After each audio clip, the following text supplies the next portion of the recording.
आज गंगापूर खुलताबाद या मतदारसंघामध्ये बघितलं गेलं तर विविध जे विकास कामे आहे या विकास कामाच्या संदर्भात एक आढावा बैठक घेण्यात आली होती आणि या बैठकीचे जे अध्यक्षस्थानी होते जे नवीन निवडणुकीचे अध्यक्ष आहे गलांडे सर ते स्वतः आपल्या स्वतः पण त्यांच्याकडे देखील जाणून घेणार.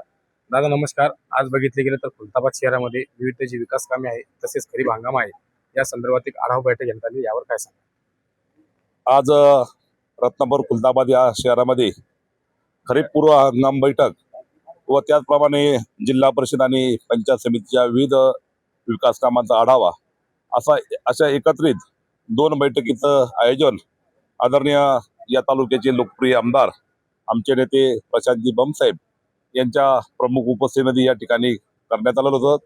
आणि याच्यात प्रॉपरली जी काय परिस्थिती आहे त्या परिस्थितीचा अत्यंत बारकाईने आढावा या ठिकाणी घेण्यात आला.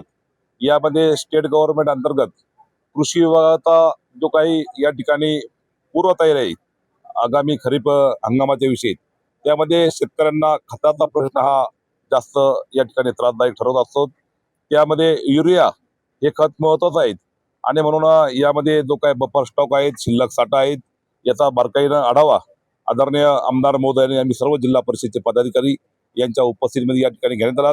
यामध्ये एकच चूक लक्षात आली की जे काही मंडळ स्तरावर मंडलाधिकारी असतील, तलाठी असतील, यांच्याकडनं जी काही आपली पीक पेरा आहेत तो प्रॉपरली सत्य आणि खराब पीक पेरा येणं अपेक्षित होतं, परंतु कागदोपत्री पीक पेरा दाखवल्यामुळं एक मोठी तफावत खताची मागणी करताना या ठिकाणी येत आहेत.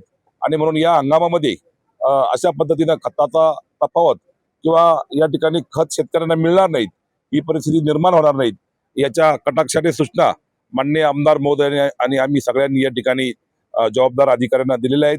त्याचप्रमाणे जिल्हा परिषदच्या अधीनस्थ जे काही विकास काम आहे त्यामध्ये जलजीवन मिशन असेल, 15 वित्त आयोग असेल, जिल्हा वार्षिक योजना असेल, ही जे काही प्रलंबित कामं आहेत ही कामं अधिक गतीनं पूर्ण झाली पाहिजेत.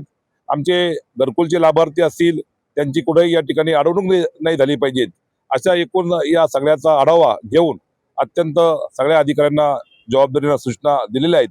आणि निश्चितपणे मला खात्री आहे की 4 वर्षाच्या या ठिकाणी कालखंडानंतर छत्रपती संभाजीनगर जिल्हा परिषदला एक लोकनियुक्त आम्ही पदाधिकारी या ठिकाणी मिळाले आहेत आणि म्हणून त्या पदाचं आम्ही सर्व मंडळी भान ठेवून अत्यंत चांगल्या पद्धतीनं न्याय देण्याचं काम या ठिकाणी छत्रपती संभाजीनगर जिल्ह्यामध्ये आम्ही करणार आहोत. एक शेवटचा प्रश्न, जसं की आता आपण नवीनच अध्यक्षपद स्वीकारलेलं आहे, या ठिकाणी थेट आपण अधिकाऱ्यांना आणि ग्रामसेवकांना थेट इशारा दिलेला आहे, चुकीच्या एमबी जर काढल्यात तर आपण थेट जेलची हवा खाणार आहात.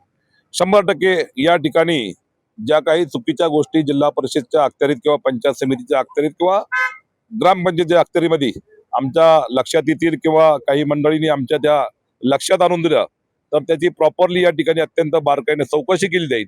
आणि जे कोणी अधिकारी जबाबदार असतील, हाच अधिकारी किंवा तोच अधिकारी नाही, जो त्या गोष्टीला जबाबदार असेल तर निश्चितपणे त्याच्यावर या ठिकाणी कारवाई करण्यात येईल.